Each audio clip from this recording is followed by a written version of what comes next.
ஏழேழு ஜென்மம் இந்த அண்ணன் தங்கை சொந்தம் வேண்டும்.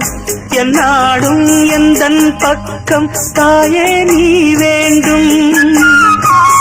உன் கண்ணில் கண்ணீர் வந்தால் எந்தன் கண்ணில் ரத்தம் பாயும். உன் நாவி எந்தன் நாவி ரெண்டும் ஒன்றாகும். உன் கண்கள் இல்லாமல் என் கண்கள் பார்க்குமோ?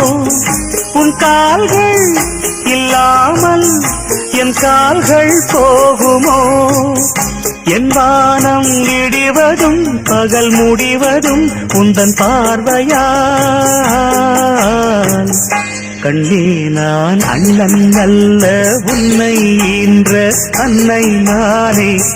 கண்ணீரில் முத்து தொங்கல் கட்டித் தந்தே.